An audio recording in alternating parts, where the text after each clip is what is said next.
montre qu'il est à bout de force et qu'il est conscient du fait que la fin approche. Guess ignore ces faits et s'inquiète plutôt de la condition des travailleurs juifs. Par contre, dans le livre de Borgel, la description, il décrit Savek et la surprise de Savek face à la présence du comité, à sa surprise qu'il ne se soit pas encore enfui. Savek ne peut pas fournir de réponse et ne dit pas non plus ses adieux officiellement. Il repousse simplement les réponses à une autre fois. Il promet de les voir 2 jours plus tard, mais ne revient jamais. Borgel n'écrit pas que le comité se rend compte que ce départ pour Savek sera le dernier. Il met un indice dans la référence à son neveu Nataf qui donne cette description du navire sans voile qui part de nuit avec Savek. Cela pourrait avoir 2 symboliques. D'une part, que les Allemands ne réussiront pas à sauver leurs soldats à bord d'avions et de navires, ou bien une métaphore que les Allemands pourront s'échapper pour rejoindre l'Europe, mais n'échapperont pas à la défaite totale des nazis en Allemagne 2 ans plus tard. C'est pour cela que cette simple phrase contient beaucoup de contenu. Lors du dernier chapitre, dans le dernier chapitre du journal de Goethe, il décrit le fait que 2 personnes sont debout, mais une seule est vivante. Il explique que 18 jours plus tard, Goethe se promène sur une plage de Tunisie avec Henri Sfez, un médecin. Il passe l'aéroport El Aouina, qui est devenu un cimetière d'avions qui portent des swastikas. Et il dit, nous sommes passés par un endroit qui s'appelle Keradin. La voiture s'est arrêtée au bord du cimetière. Quelques centaines de mètres plus tard, sur la plage de Kram, nous avons vu un grand nombre de corps de soldats allemands qui ont essayé de s'enfuir et qui ont été tués sans merci. Le médecin qui est avec nous dit avoir retrouvé le corps de Théodore Savek. La justice imminente a été portée. Ces mots dans le journal montrent une émotion plutôt contrôlée et qui est répétée. Guez, qui s'est concentré plutôt sur les questions de recrutement lors de la dernière réunion, exprime plutôt une distance face au destin de l'Allemand. Pour Guez, cela représente la fin de l'histoire pour la communauté juive en Tunisie. C'est pour cela qu'il dit que la justice a été menée, puisque c'est un processus non religieux, c'est une expression non religieuse, c'est un processus naturel de la vie, et c'est finalement une justice éternelle qui a désormais été faite face à nos yeux ébahis. Mais est-ce que c'était vraiment la fin? Est-ce que Savek est réellement mort sur les plages de Kram? En fait, non.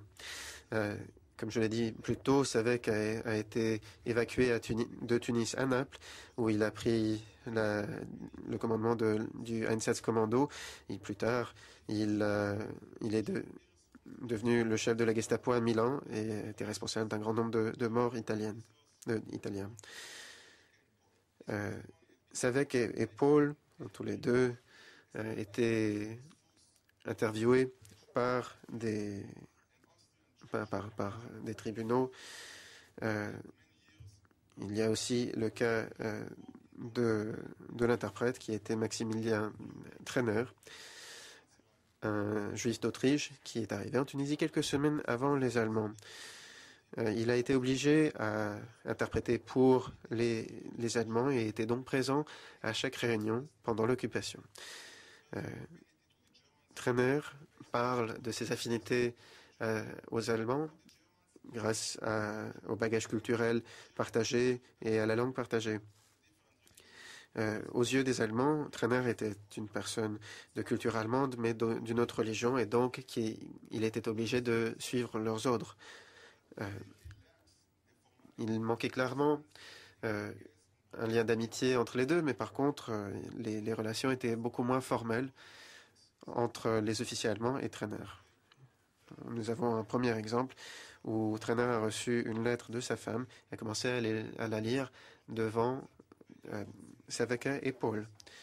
Les deux ont dit qu'ils n'avaient pas vu leur famille depuis 4 ans déjà. Dans un autre dialogue dans le journal de Trainer, Trainer parle des plans pour le futur, des plans pour le futur.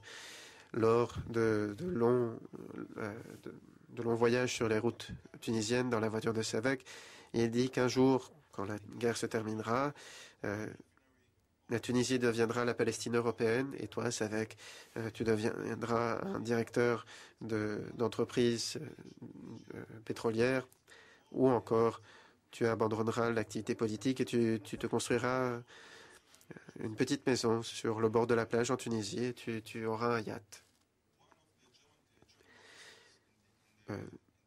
L'un des officiers allemands au camp de Bizerte était un chanteur auparavant à l'opéra de Munich. Et donc, il y a une discussion entre Trainer et le chanteur d'opéra qui vise à organiser une performance. Et Trainer avait commencé à réunir des instruments à ce but. Seulement la libération de la Tunisie a interrompu ses plans. Et dans son témoignage, Trainer dit « Heureusement, cela a arrêté le processus ». Il y a plusieurs problèmes avec les écrits de Trainer. Il n'y a pas d'ordre chronologique dans les témoignages, ce qui veut dire qu'il est difficile de savoir exactement ce qui s'est passé en avril et en mai 1943. Toutefois, on peut comparer les événements à leur chronologie dans le journal de Goetz. Trainer était aussi la cible de soupçons au sein de la communauté juive de Tunis. Il ne lui faisait pas confiance. Nous avons un exemple de cela dans le journal de Borgel, qui dit « Cette personne, Maximilien Trainer, est un rêveur, mais montre aussi de l'intelligence. Il a toujours toutes sortes d'idées pour terminer la guerre et propose sérieusement d'aller à Genève afin de persuader les combattants à signer un cessez-le-feu. Il a même proposé à Savek de le faire, mais n'a pas réussi à le convaincre. Il parle de construire une nouvelle ville souterraine pour nos travailleurs à Bizerte, un abri contre les bombardements et avec des groupes de musique. Malgré ces problèmes, dans les témoignages de Trainer, il n'y a pas de problème réel constaté entre ces expériences et les faits historiques que l'on a mentionnés. Il y a toutefois il y a des similitudes entre les descriptions de Goetz et Trainer. Toutefois, il y a aussi des questions par rapport à la personnalité de Trainer. Qui était-il? Comment se fait-il qu'il était arrivé à Tunis si peu avant les Allemands? Était-il un agent secret, étranger, ou un juif en exil? Pour toutes ces raisons, le témoignage de Trainer est utile et précieux pour sa capacité à communiquer avec les Allemands et à comprendre leur culture. En même temps, il y a un désavantage, c'est-à-dire qu'il était lui-même éloigné du point de vue des Juifs tunisiens, puisqu'il ne faisait pas partie de leur communauté. Enfin, il y a Rudolf Rahn. Pendant une longue période, nous avions assumé que le ministère des Affaires étrangères allemand n'avait pas participé aux atrocités pendant la Deuxième Guerre mondiale. Ceci a été montré faux ces dernières années. Selon des travaux de Eckhard Konz, au contraire, le ministère des Affaires étrangères et les diplomates allemands n'ont pas gardé les mains propres et qu'ils étaient effectivement impliqués. Au contraire, les diplomates allemands ont refusé d'accepter la responsabilité pour leurs actions. Ces recherches et ces travaux ne prennent pas en compte, par contre, les activités des unités SS concernant les Juifs tunisiens pendant la guerre et la coopération entre ces forces et les diplomates allemands en Tunisie. Je pense que la Tunisie sous occupation allemande représente un exemple de coopération. Les échanges entre le ministère à Berlin et le consul allemand Rahn à Tunis montrent les activités. Dans son livre, Rahn essaie de justifier de ses actes et qu'ils ont essayé de faciliter le processus de recrutement des travailleurs en permettant à la communauté de sélectionner les hommes juifs qui allaient participer aux travaux forcés. Et il a aussi essayé d'expliquer qu'il était simplement en train de suivre les ordres de Berlin et que lui-même n'avait pas le désir de mettre en place ces politiques.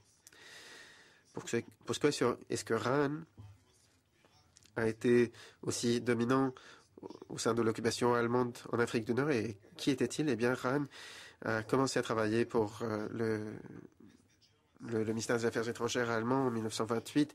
Ensuite, pendant 15 ans, il a travaillé dans un nombre de pays européens. En juin 1941, il a été envoyé en Irak et en Syrie. Rahn était apprécié, il était talentueux et parlait le Hauptdeutsch, le haut allemand, des diplomates. Rahn, dans un cas que l'on parle à Mulhausen, le 7 mai 1943, il dit « J'étais seul dans la grande maison qui tout d'un coup ressemblait à un fantôme vide, gris, avec des grands murs. On pouvait voir du toit les corps armés américains qui entouraient la ville de Tunis. Les feux étaient visibles aussi et il était difficile de respirer. Nous entendions encore des coups de feu. Ils étaient prêts. Il était l'heure de partir. Mes gardes français se sont regroupés au rez-de-chaussée. Je suis parti. Je leur ai dit que si vous rencontrez des Allemands, n'oubliez pas que l'on vous a traité d'amis et que nous n'avons pas répandu ne serait-ce qu'une goutte de sang français en Tunisie. Le 8 mai, très tôt le matin, je suis allé à Cap-Bon et j'ai rencontré le général von Arnim. Il m'a accueilli. Il était clair qu'il allait devoir prendre la responsabilité pour la défaite. Mais de lutter sans ammunition, ceci était impossible, même pour la meilleure armée du monde. Comment est-ce que les soldats allemands, comment les soldats allemands avaient souffert dans ce climat? Un avion était censé venir me chercher, mais il a été abattu et descendu. Il y avait un chaos. Nous avons conduit à un aéroport ou à un avion à l'est de la péninsule où un grand groupe de personnes attendaient pour être emmenées en Italie. J'ai reçu un radiogramme de von Arnim qui me disait d'aller à l'ouest de la péninsule. Il faisait très sombre et au-dessus nous pouvions entendre les avions ennemis. Sur la route, des véhicules allemands, italiens se dépêchaient à aller d'est en ouest et de l'ouest en est, comme des lapins qui étaient chassés. À minuit, nous sommes arrivés à l'aéroport Juchura. L'endroit était un chaos incompréhensible. De tous les côtés, il y avait des avions à cargo, mais qui ne volaient pas. Le matin est arrivé et le soleil a chauffé. Et puis, le jour est passé. Ensuite, j'ai entendu une voix que je connaissais. Un officier de l'armée de l'air allemande a dit « Mais n'est-ce pas un avion allemand ?»« Oui, bien sûr. » Après une troisième tentative, un avion allemand a atterri. Le pilote a crié « Ici, c'est l'enfer. Il vaut mieux être à Stalingrad qu'au Cap Bon. Mais que faites-vous ici? Vous n'êtes pas censé être là. Et il a parlé d'un aéroport dans le sud de la Tunisie. Et on lui a dit, en fait, qu'il y a déjà des troupes américaines à l'autre aéroport. Nous sommes montés rapidement dans l'avion et puis nous avons décollé. Dans le noir, nous voyions les feux de Tunis en dessous. Nous pouvions voir petit à petit l'Italie et la plage sicilienne. L'avion a été touché par des tirs et il a été difficile d'atterrir. Nous pouvions entendre à la radio les messages des pilotes. Nous avons été tirés, on nous a tiré dessus, nous sommes en train de descendre. Finalement, nous nous sommes retrouvés à un aéroport à Rome, fatigués et sales. Et je vais passer à la conclusion tout de suite. Donc, l'opération Torche a été le tournant dans la guerre et le catalyste pour l'évacuation de l'axe de l'Afrique du Nord. Grâce aux écrits de Gaz et de Borgel, nous avons appris qu'il n'y a pas eu de lien proche entre eux et Savek. Les témoignages du juif autrichien Tremer ont montré qu'il était le seul à avoir créé une relation un peu plus importante, mais sa crédibilité est en doute. Le diplomate Rahn ne parle pas du tout du sujet juif dans ses mémoires et des derniers jours et nuits des Allemands à Tunis. En ce qui concerne les personnalités qui ont fait partie de cette histoire, finalement, selon la prophétie selon laquelle les Juifs n'allaient jamais voir les Alliés arriver, a été prouvée fausse. À tous les intervenants, je comprends que les préparatifs ont été longs et que chacun veuille tout exposer. Ça nous laissera très peu de temps pour la discussion, mais vous ne serez pas frustrés si les organisateurs le permettent bien. On pourra prendre un quart d'heure. Très très bien. Alors, merci beaucoup. On pourrait vous écouter longtemps s'il n'y avait pas une autre communication. Je suis sûr qu'il y aura débat. Donc, laissons aussi à l'assistance ce droit de s'exprimer. Donc, dernier intervenant, je vais vous presser aussi, vous allez m'en excuser. Oui. Alors, Youssi Bril, il va nous parler, lui, des réfugiés juifs au Maroc. Non. It's the last one. Et il va nous parler de last moments, personal relations between Jewish leaders and... Donc les derniers moments, relations personnelles entre les dirigeants juifs et les officiers allemands au cours des derniers jours de l'occupation allemande en Tunisie. You will never see the Anglo. Voilà, donc, selon un officier SS, Theodor Savek, vous n'allez jamais voir les anglo-saxons. Theodor Savek a émis ces mots en avril 1943. Ces propos ont été recueillis dans le texte de Robert Borgel, qui était un des chefs de la communauté juive en Tunisie. La recherche en matière de la vie des Juifs en Afrique du Nord pendant la Deuxième Guerre mondiale se concentre surtout sur ce qui s'est passé dans la communauté juive face aux résultats de la guerre et pas tellement sur les relations entre les Juifs et les Allemands. Ces lacunes représentent un manquement et donc j'aimerais me concentrer dessus. Les ressources historiques que j'ai utilisées ont été rédigées par des survivants ainsi que des oppresseurs. Les journaux intimes, les témoignages et les lettres ont parfois été écrits et décrivent les événements en Tunisie et certains ont été publiés. L'histoire, par exemple, d'Eli Cohen Adria, qui était le chef du Parti socialiste en Tunisie, a été publiée en livre et par sa fille.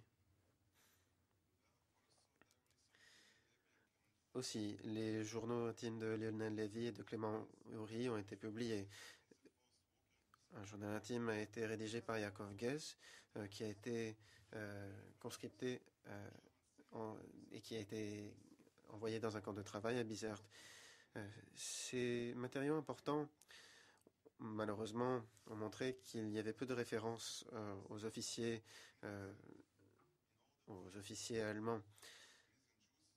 Il est difficile de comprendre comment la plupart des juifs ont évité, des dirigeants juifs ont évité un contact avec les dirigeants parmi les officiers allemands. Parmi les ressources que j'ai utilisées, il y a eu plusieurs journaux intimes, l'un par Robert Bourgel, l'autre par Moll Gates. Ces documents ont été le produit de négociations avec les officiers SS 2 fois par jour. J'ai aussi utilisé un texte préparé, un témoignage par Maximilien Trenner, un juif d'Autriche qui a été interprète auprès des Allemands. Par ailleurs, donc il y a aussi des membres de la communauté juive qui connaissaient bien les officiers allemands et qui décrivent les expériences vers la fin de l'occupation en Tunisie. Les 3 œuvres ont été rédigées du point de vue juif. Le point de vue des Allemands était très différent. Suite à l'arrivée des Allemands en novembre 1942, le commandement allemand était divisé en 3. Il y a eu le commandement militaire sous Nehring et von Arnim, qui a été très actif pendant l'hiver, à mener une guerre défensive. La deuxième branche est la force SS à Tunis, qui a été dirigée par Rauf. Et le troisième groupe, issu du ministère des Affaires étrangères allemand, était le consul allemand en Tunisie, Rahn, et son assistant Mollhausen. Les 2 derniers groupes se sont engagés dans des négociations avec les Juifs. Les dirigeants allemands n'ont pas laissé de témoignages détaillés sur les événements qui ont eu lieu en Tunisie. Il y a eu une exception, le diplomate Rahn, qui a publié ses mémoires après la guerre sous le titre Une vie difficile, Ruhelose Leben, et qui décrit la défaite et la souffrance qu'il a vécue en Italie, mais parle peu de la Tunisie. Son assistant a également publié un mémoire, mais les 2 œuvres ont peu de références sur les événements en Tunisie et ont plutôt décrit la création de la République de Salo sous Mussolini. Étant donné que ces documents ne parlent pas de la Tunisie, j'ai essayé d'utiliser les textes et d'étudier l'ensemble des textes qui pourraient éventuellement mentionner des contacts entre les chefs de la communauté juive et les dirigeants allemands. Y a-t-il des documents personnels qui montrent à quel moment les dirigeants juifs ou allemands étaient conscients des changements qui avaient lieu et des événements dans la guerre, des tournants surtout? Je vais commencer par Walter Roff. Roff est une figure clé dans l'occupation allemande de la Tunisie. Il était chef du SD du 29 juillet 1942. Il était envoyé à Athènes et il a dirigé là-bas le Einsatzgruppe Égypte, dont le but était d'exterminer les Juifs en Palestine par les mêmes méthodes qui avaient été appliquées en Europe de l'Est, au cas où les troupes de Rommel réussissaient à conquérir la Palestine. Rauf, étant donné la défaite à El Alamein, Rauf a été transféré en Tunisie pour mener le Einsatzkommando et là-bas de s'attaquer aux Juifs. Les témoignages et journaux intimes juifs qui n'ont pas d'informations concrètes sur les derniers moments de Rauf parlent plutôt des correspondances avec et des échanges avec les autorités allemandes.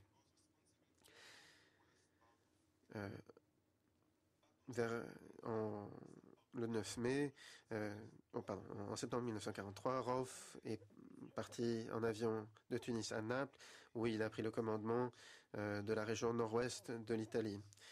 En 1948, Rauf a été emprisonné en Italie et plus tard s'est échappé et est parti en Syrie, ensuite en Amérique du Sud. Concernant ensuite Théodore Savek et Friedrich Paul, l'avocat Paul Goetz a pris la place a pris la direction du comité de recrutement de main-d'œuvre juive. Le but de ce comité était de recruter des juifs qui devaient s'engager dans des travaux physiques pour les militaires allemands. Cependant, il devait traiter de questions difficiles. Il a été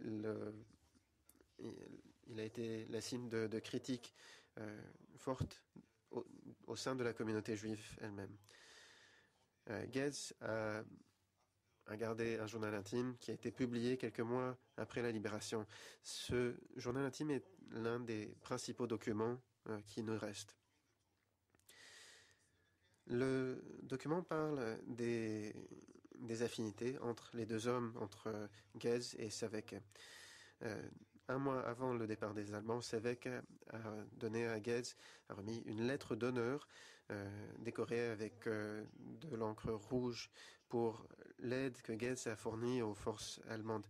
Goetz est reconnu comme un ami de l'Allemagne. Malheureusement, on peut extraire peu de cette source.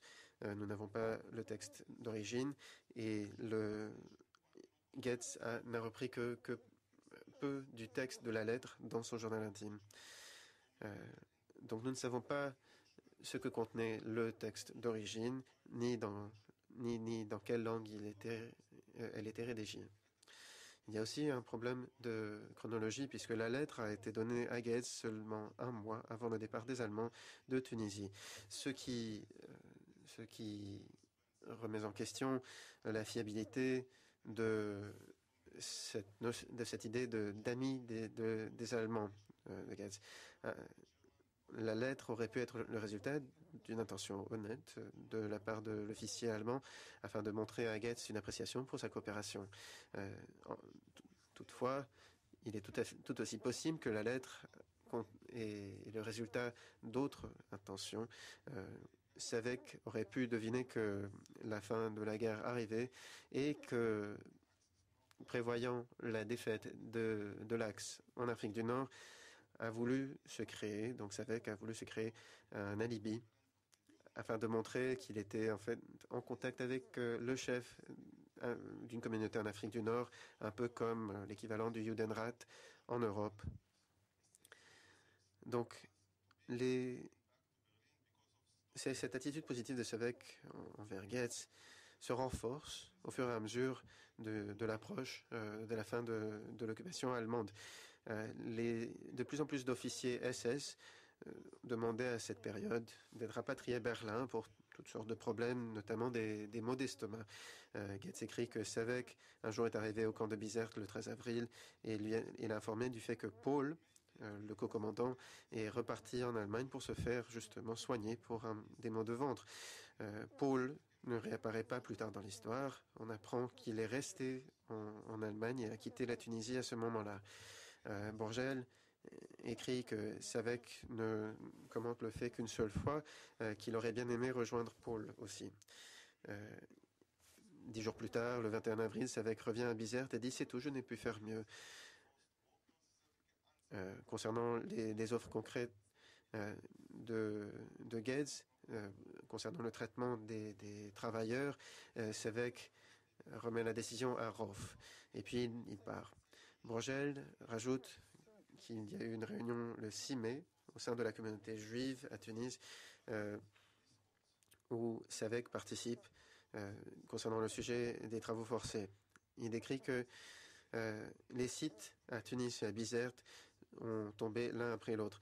Savek est surpris de nous retrouver tous au bureau. « Vous êtes tous là ?» demande-t-il. « Que veut-il dire ?»